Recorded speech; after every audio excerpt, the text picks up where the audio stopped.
Bonsoir, je suis Eleanor et merci de nous rejoindre sur RDCUK-TV Plateforme. Nous commençons ce soir avec une actualité en développement. N'oubliez pas de s'abonner, de partager et d'aimer pour plus d'informations.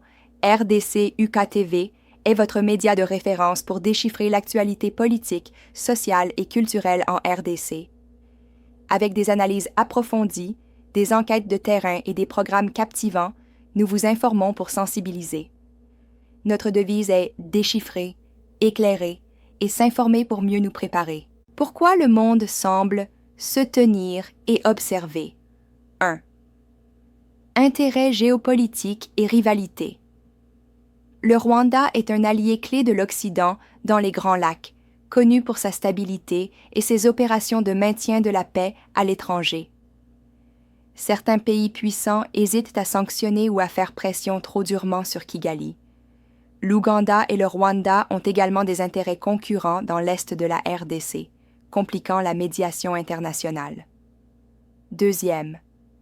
Richesse, minière et chaîne d'approvisionnement mondiale.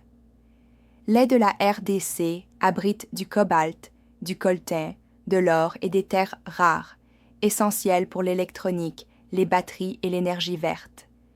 Les entreprises mondiales et les gouvernements craignent plus l'instabilité des chaînes d'approvisionnement que de rechercher la justice, ce qui atténue la pression. 3. Fatigue du système international. Les casques bleus de l'ONU, MONUSCO, sont présents en RDC depuis plus de 20 ans, pourtant le conflit persiste. Beaucoup dans la communauté mondiale sont fatigués, estimant que rien ne fonctionne, et les réponses restent symboliques. Les divisions du Conseil de sécurité, par exemple, États occidentaux contre Russie, Chine, empêchent une action forte et unifiée. 4. Diplomatie régionale au point mort. Les initiatives menées par l'Afrique, CEAC, SADC, UA, se font souvent concurrence plutôt que de se compléter. Par exemple, la mission SADC SAMI-DRC, s'est effondrée en 2025, laissant les FARDC exposés. Le Rwanda, l'Ouganda et le Burundi soutiennent chacun différentes milices, rendant la médiation neutre presque impossible. 5. Attention mondiale ailleurs. Les crises en Ukraine, à Gaza, au Soudan et les élections mondiales absorbent les gros titres et les ressources internationales. La RDC devient rarement une priorité absolue malgré l'ampleur des souffrances humaines. Le résultat: des millions déplacés, des milliers tués, des atrocités de masse, et le monde hésite encore. La RDC devient ce que certains analystes appellent une méga-crise oubliée, trop complexe, trop longue et impliquant trop d'intérêts puissants. Les États-Unis sont en pourparlers avec la RDC pour développer les ressources en cobalt et en or, stimulant l'investissement et la stabilité tout en réduisant leur dépendance à la Chine. Les États-Unis sont en discussion avancée avec la République démocratique du Congo, RDC, pour exploiter sa vaste richesse minière, envisageant un partenariat à long terme qui pourrait rechapper les chaînes d'approvisionnement mondiales et réduire la dépendance des États-Unis à la Chine. S'exprimant à Kinshasa, Massad Boulos, conseiller principal pour l'Afrique auprès de l'ancien président Donald Trump, a déclaré que Washington s'engageait à soutenir le développement minier, la croissance économique et la sécurité régionale en RDC. Nous envisageons des partenariats à long terme qui profitent aux deux nations, a souligné Boulos. Les vastes ressources du Congo. Une opportunité stratégique. La RDC détient les plus grandes réserves de cobalt au monde et est également riche en or, diamants et cuivre, des minéraux essentiels pour l'électronique, la défense et l'énergie propre. Malgré ce potentiel, la violence persistante dans les provinces de l'Est, notamment Walikale, Ituri et le Nord Kivu, a étouffé l'investissement étranger. Plus de 100 groupes armés, y compris les rebelles du M23, prétendument soutenus par le Rwanda, continuent de déstabiliser la région. Selon le HCR, plus de 7 millions de personnes ont été déplacées par le conflit, dont 100 000 rien qu'en 2024. US. Stratégie minière des États-Unis. Le Congo en focus. La poussée des États-Unis en République démocratique du Congo s'aligne avec leur plan plus large de diversification des chaînes d'approvisionnement en minéraux critiques et de contrebalancer la domination de la Chine dans le secteur. Aucun accord formel n'a encore été signé, mais les parties prenantes des deux côtés sont optimistes. Les discussions portent sur d'éventuelles améliorations d'infrastructures soutenues par les États-Unis et sur la transformation à valeur ajoutée, un secteur où la RDC accuse un retard en raison de mauvaises routes, de pénurie d'électricité et d'une capacité de raffinage local limitée. Le président Félix Tshisekedi a accueilli favorablement les discussions, notant que l'implication américaine pourrait faire pression sur les milices pour qu'elles se retirent des zones minières stratégiques et restaurer la confiance des investisseurs. Élargissement de l'empreinte mondiale des États-Unis. L'accord avec le Congo s'inscrit dans le cadre d'un effort plus large des États-Unis pour sécuriser des partenariats miniers dans le monde entier. Washington évalue également une coopération avec l'Ukraine sur les matériaux critiques, suite à une proposition du président Volodymyr Zelensky. Ce changement intervient alors que l'administration Biden et ses alliés cherchent à limiter l'influence de la Chine sur l'approvisionnement mondial en cobalt, lithium et terres rares, essentiels pour les batteries, les semi-conducteurs et les systèmes de défense. Il s'agit de résilience, pas seulement de ressources, a déclaré un responsable américain familier avec les négociations. Quels sont les enjeux pour la RDC? Si cela réussit, le partenariat pourrait offrir à la RDC investissement dans les infrastructures dans les régions minières, installation raffinage et de traitement local, création d'emplois et diversification économique, amélioration de la coopération régionale en matière de sécurité. Cela témoigne également du renouveau de l'intérêt occidental pour l'Afrique, alors que le continent devient un champ de bataille central dans la nouvelle course mondiale aux ressources. Les États-Unis et la République démocratique du Congo, RDC, sont en pourparlers préliminaires concernant un éventuel accord d'échange de minéraux contre sécurité qui pourrait permettre aux entreprises américaines d'accéder aux vastes réserves de cobalt, de lithium et d'uranium de la RDC en échange d'une assistance militaire. Aspect clé de l'accord proposé. Les États-Unis formeraient et équiperaient les forces armées congolaises, FARDC, pour sécuriser les chaînes d'approvisionnement en minéraux et combattre les rebelles M23 accusés de faire passer illégalement des minéraux au Rwanda. Les entreprises américaines pourraient prendre le contrôle opérationnel du port en eau profonde de Banana, un hub crucial pour l'exportation des minéraux de la RDC. L'accord s'inscrit dans le cadre des efforts des États-Unis pour sécuriser les minéraux critiques face à la concurrence croissante de la Chine, qui domine le secteur minier de la RDC.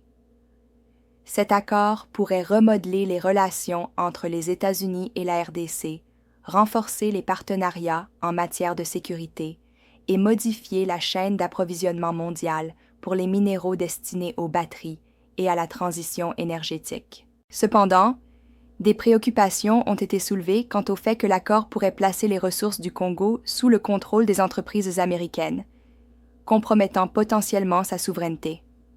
Selon Reuters, les négociations ont pris de l'ampleur suite à une visite à Washington, D.C., d'André Wameso, chef adjoint de cabinet du président Félix Tshisekedi, où les discussions ont porté sur le renforcement des partenariats miniers. Le département d'État américain a indiqué sa volonté d'explorer des accords sur les minéraux critiques conformément à la politique America First.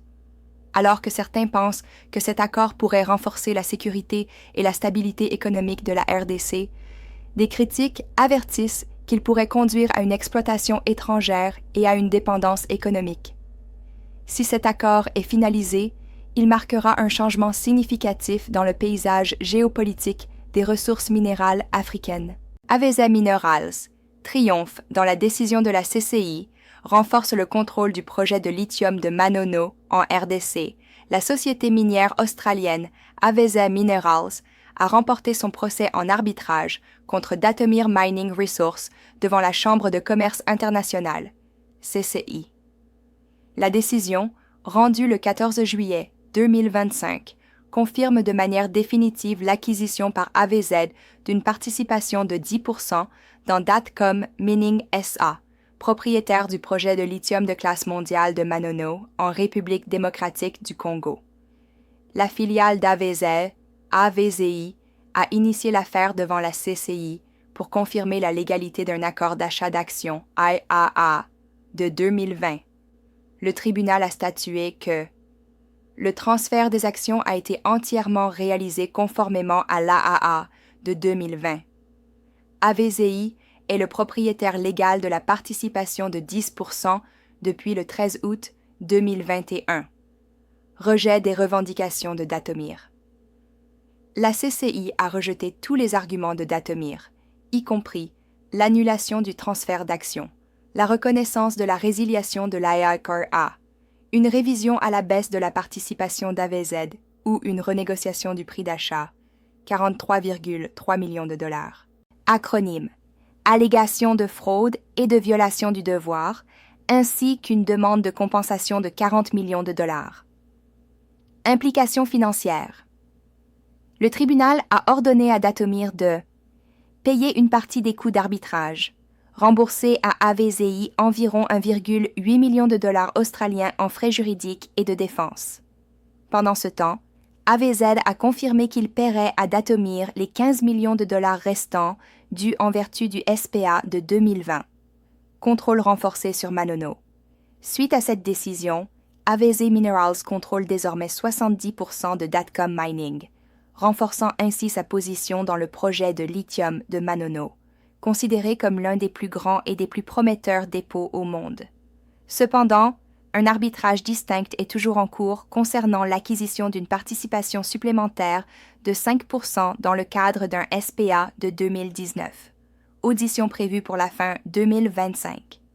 Nous restons confiants dans l'issue de cette seconde procédure qui devrait confirmer la validité de cette acquisition, a déclaré AVZ dans son communiqué. Cobalt Metals, une société minière basée aux États-Unis et soutenue par les milliardaires Bill Gates et Jeff Bezos, se prépare à acquérir près de 17,000 concessions minières en République démocratique du Congo, RDC, dans le cadre d'un programme d'exploration à grande échelle ambitieux. L'entreprise utilise une intelligence artificielle avancée et une technologie basée sur les données pour identifier les gisements de minéraux critiques utilisés dans les batteries de véhicules électriques, VE. Le 17 juillet 2025, Cobalt a signé un accord de principe avec le gouvernement congolais lors d'une cérémonie à laquelle participait le président Félix Tshisekedi. Pour accélérer le projet, Cobalt, le Service géologique national du Congo, SGNC, et le registre minier, CAMI, ont signé un protocole d'accord, MOU, le 25 juillet.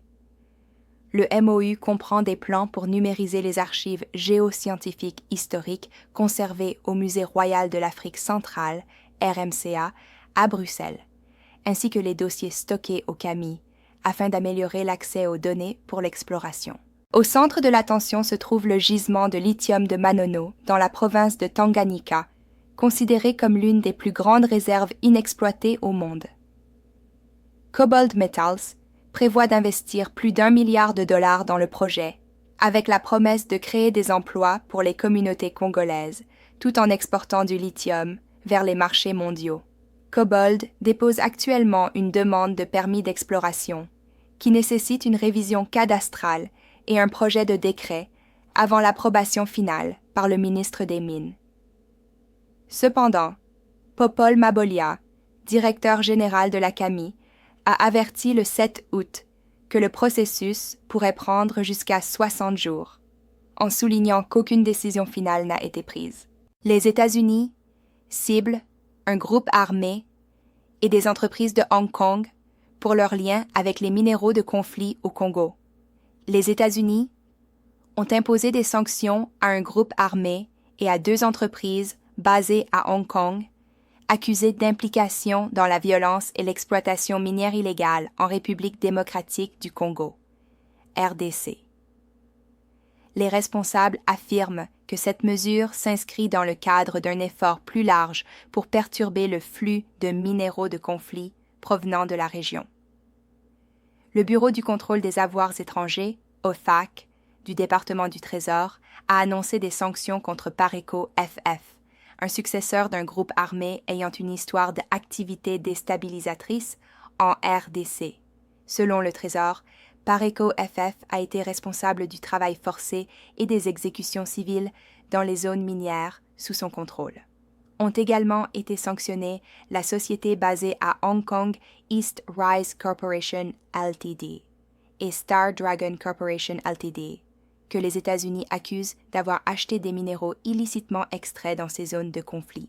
La coopérative minière congolais, Coopérative des artisanaux miniers du Congo, CDMC, a également été sanctionnée pour avoir prétendument vendu des matériaux issus et trafiqués illégalement dans les zones contrôlées par Pareco FF. Dans un communiqué, la CDMC a catégoriquement rejeté ces allégations, affirmant n'avoir aucun lien avec des groupes armés ou le trafic de minéraux. East Rise et Star Dragon n'ont pas répondu aux demandes de commentaires. Les sanctions ciblent Rubaya, un important centre minier dans l'est du Congo, qui abrite l'un des plus grands gisements d'uranium au monde, essentiel pour la fabrication électronique. Alors que la CDMC détient la concession légale pour Rubaya, la coopérative affirme avoir suspendu ses achats en 2023 en raison de l'insécurité régionale, se déclarant victime principale et non coupable. L'annonce intervient quelques semaines seulement après que le Congo et le Rwanda ont signé un accord de paix négocié par les États-Unis à Washington, visant à mettre fin à des années de conflits meurtriers et à stabiliser l'est du Congo. L'accord vise à arrêter l'occupation des territoires riches en minéraux par le groupe rebelle M23 soutenu par le Rwanda. Au-delà des sanctions, Washington et Kinshasa poursuivent un partenariat distinct pour attirer des investissements américains dans les réserves de cuivre, cobalt, lithium et autres minéraux stratégiques du Congo. Le Congo et le Rwanda représentaient ensemble près de 60% de la production mondiale de tantal en 2024, selon l'US Geological Survey. Le Trésor indique que les violations ciblées ont eu lieu avant avril 2024, lorsque le M23 a pris le contrôle de Rubaya.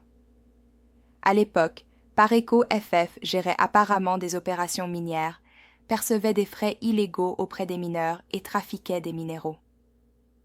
L'ONU rapporte que le M23 tire désormais profit du même commerce, gagnant au moins 800 000 $ par mois grâce à une taxation illicite, contribuant à ce que les experts qualifient de plus grande contamination des chaînes d'approvisionnement minéral dans l'histoire de la région.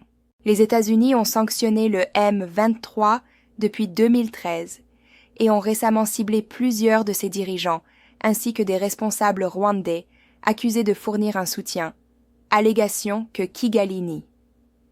Le président du CDMC, Serge Mulumba, a accusé certains responsables congolais d'utiliser des canaux diplomatiques et financiers opaques pour compromettre les droits miniers de la coopérative à Rubaya.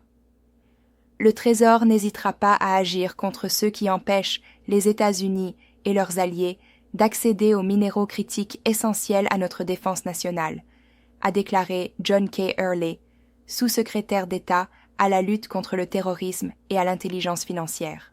Glencore pourrait ne pas pouvoir vendre du cobalt en 2025 en raison de l'interdiction d'exportation en République démocratique du Congo.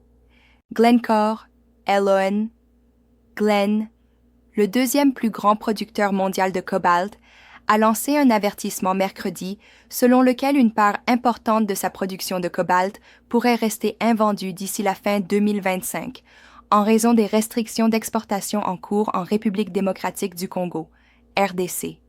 La RDC, qui produit la majorité du cobalt mondial, a imposé une interdiction d'exportation de 4 mois en février 2025 après que les prix ont chuté à leur plus bas niveau en 9 ans. En juin, le gouvernement congolais a prolongé l'interdiction de 3 mois supplémentaires dans le but de stabiliser le marché et de mettre en œuvre un nouveau système basé sur des quotas pour l'attribution des droits d'exportation aux sociétés minières. la prolongation de l'interdiction d'exportation devrait fortement réduire la disponibilité du cobalt et accélérer la réduction des stocks, soutenant ainsi les prix, a déclaré Glencore dans son rapport sur les résultats du premier semestre. En raison de l'interdiction, Glencore a accumulé tout le cobalt produit dans ses opérations en RDC. La société a précédemment déclaré une force majeure sur certaines livraisons de cobalt plus tôt cette année. Bien que Glencore n'ait pas divulgué le volume de matériel non vendu, elle a indiqué qu'elle reste financièrement prudente, ne prévoyant aucun impact financier important, même si les ventes ne reprennent pas en 2025. Toute reprise potentielle des exportations, a ajouté la société, serait considérée comme une opportunité à la hausse. Malgré les restrictions, la production de cobalt de Glencore a augmenté de 19% d'une année sur l'autre au premier semestre 2025, atteignant 18 900 tonnes métriques. La société a également relevé ses prévisions de production pour l'ensemble de l'année à entre 42 000 et 45 000 tonnes, contre 38 200 tonnes en 2024. En 2024, Glencore a produit au total 35 100 tonnes de cobalt à partir de ses opérations en RDC, où le cobalt est principalement extrait comme sous-produit de l'exploitation du cuivre.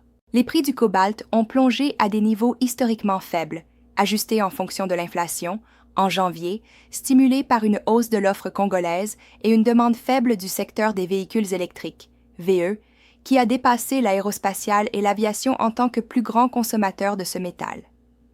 Les analystes du marché s'attendent à ce que la poursuite des restrictions à l'exportation puisse éventuellement contribuer à soutenir les prix, bien que l'incertitude à court terme reste élevée.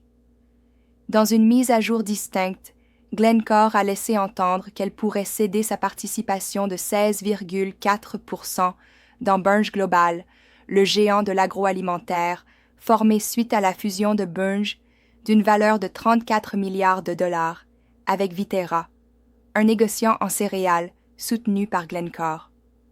Le secteur agricole n'est pas nécessairement compatible avec notre modèle commercial, a déclaré le PDG de Glencore, Gary Nagle, lors de la webdiffusion des résultats de mercredi.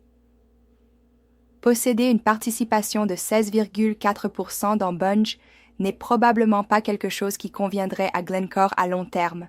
Bien qu'aucune action immédiate n'ait été annoncée, la déclaration marque l'indication la plus forte, à ce jour, que Glencore pourrait se préparer à quitter le secteur de l'agroalimentaire, lui permettant de se recentrer sur ses activités principales dans le commerce des métaux et de l'énergie. RDC UKTV est votre média de référence pour déchiffrer l'actualité politique, sociale et culturelle en RDC. Grâce à des analyses approfondies, des enquêtes de terrain et des programmes captivants, nous vous informons pour sensibiliser. Notre devise, déchiffrer, éclairer et s'informer pour mieux nous préparer. Contact M Partenariat. Email, rdcuktv@gmail.com. Restez connectés avec nous. YouTube, @rdcuktv. Facebook, @rdcuktv. Twitter, X, @rdcuktv. Instagram, @rdcuktv. Rejoignez la grande communauté RDC UKTV. Aimez, commentez, partagez et surtout, abonnez-vous pour rester informé des réalités qui façonnent notre pays. Merci de nous avoir rejoints sur RDC UKTV News. Je suis Eleanor. Bonne nuit.